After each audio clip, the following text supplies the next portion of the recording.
Hello everyone, this is our next lecture, and now the first point is doctrine of estoppel. ये वाला point है जो कि doctrine of estoppel, ये हमें अग्निपीड़ित पथ का जो स्कीम था उसमें देखने को मिला। ये न्यूज में इसलिए था क्योंकि कॉन्ट्रैक्ट से रिलेटेड कुछ जो 4 साल का कॉन्ट्रैक्ट है अग्निपथ में, तो उससे रिलेटेड कुछ यहाँ पे इश्यूज आ रहे थे। तो जानते हैं क्या है doctrine of estoppel prevent person from asserting claim that contradicts their previous action. तो जो पुराना कॉन्ट्रैक्ट होता है उसको उसे अगर कोई बंदा जैसे 2-3 लोग कॉन्ट्रैक्ट में होते हैं तो वो कॉन्ट्रैक्ट से बाहर ना जाए, इसीलिए ये प्रिवेंट करने के लिए ये है डॉक्ट्रिन ऑफ एस्टॉपल। नाउ ये 2 तरह के होते हैं, एक प्रॉमिसरी एस्टॉपल और दूसरा है इक्विटेबल एस्टॉपल। तो प्रॉमिसरी मतलब प्रॉमिस किया हुआ, मतलब मौखिकी रूप में जो बोला हुआ है, मतलब डॉक्यूमेंट इसमें रिक्वायर्ड नहीं होता है। और इक्विटेबल एस्टॉपल मतलब इसमें है कि 2 इक्वल लोग आपस में प्रॉमिस किए हैं तो उसके लिए ये आता है। और ये है कॉन्ट्रैक्चुअल बेसिस, कोई हायर अथॉरिटी लोअर अथॉरिटी को करता है प्रॉमिस। तब डिप्लीटेड यूरेनियम, ये पॉइंट भी न्यूज में था। इसका जो लोग न्यूज फॉलो कर रहे होंगे उन्हें पता होगा कि ये क्या है। डिप्लीटेड यूरेनियम बेसिकली यूरेनियम ही है। तो जो नेचुरल यूरेनियम होता है उसे प्रोसेस करके इसे फिजन लाइक यूरेनियम बनाया जाता है। लेकिन इसमें से भी ये बनाने के बाद इसका कुछ पार्ट है जो बच जाता है, इसी को बोलते हैं डिप्लीटेड यूरेनियम। तो इसमें फिजन पार्टिकल्स बहुत कम होते हैं, लेकिन इसका यूज होता है वेपन्स बनाने में, जो कि प्रिवेंट करता है आर्मर प्लेटिंग को पेनिट्रेट, एंटी पेनिट्रेटिंग वेपन्स बनाने में या पेनिट्रेटिंग वेपन्स बनाने में, दोनों तरह के used in weapons to penetrate armour platings. UK provide अभी किया है यूक्रेन को, और not considered as nuclear weapon. तो इसे डिप्लीटेड यूरेनियम को न्यूक्लियर वेपन कंसिडर नहीं किया जाता है, और इसलिए ये न्यूज में था क्योंकि यूनाइटेड किंगडम ने यूक्रेन को ये दिया था। ये याद रखना है कि ये न्यूक्लियर वेपन्स की कैटेगरी में नहीं आता है। इसके काफ़ी सारे मिलिट्री यूजेज हैं। ना कुछ हम वोल्केनोज देखते हैं जो कि न्यूज में था। माउंट मेरापी, ये एक्टिव वोल्केनो है और ये इंडोनेशिया में है। Mount Merapi Indonesia. Tanaga volcano है, तानागा।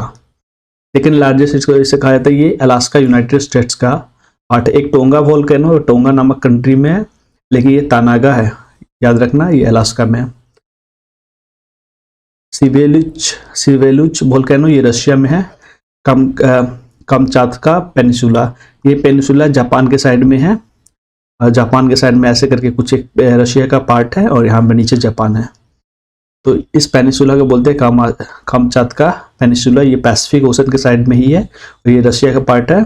सिवेलिच वोल्केनो यहाँ पे देखो। बायोफ्यूल पॉलिसी आप लोगों ने पढ़ा होगा, लेकिन हमें जहाँ तक याद रहता है कि ये 20% इथेनॉल का केस है। बट यहाँ पे 5% बायोडीजल को भी याद रखना हमेशा।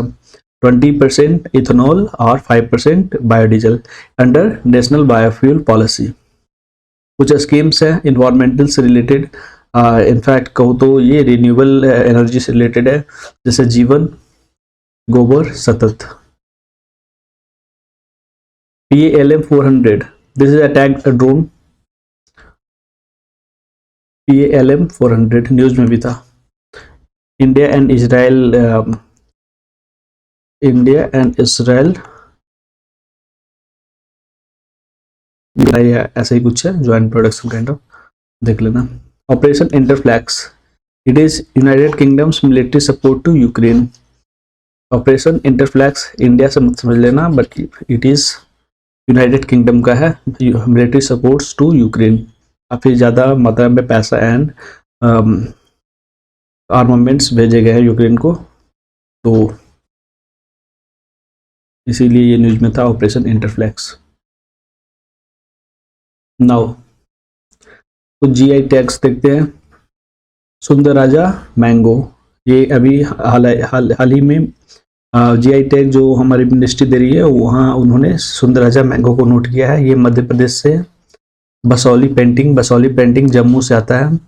नागरी धुबरी राइस, ये छत्तीसगढ़ का है। Nagri Dubraj rice Chhattisgarh, Basohli painting Jammu and Sundarja mango Madhya Pradesh. ध्यान रखना।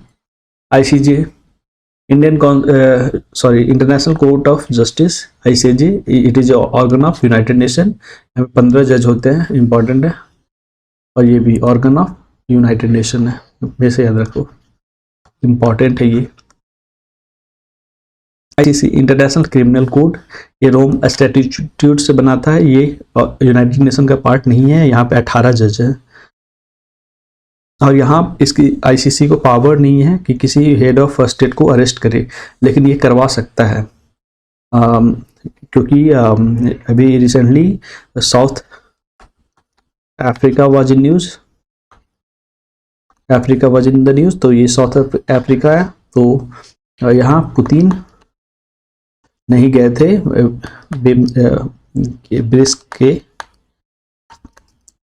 ब्रिक्स के मीटिंग में। पुतिन यहाँ पे अटेंड नहीं किए थे बिकॉज उन्हें थ्रेट्स था कि साउथ अफ्रीका के लोग, यहाँ की अथॉरिटी शायद आईसीसी के रोम स्टैट्यूट के अंदर इन्हें गिरफ्तार न कर ले।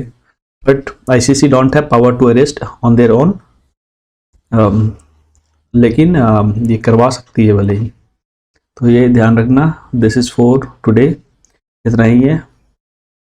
नेक्स्ट डे कुछ और देखेंगे। Till then bye, good bye, thank you.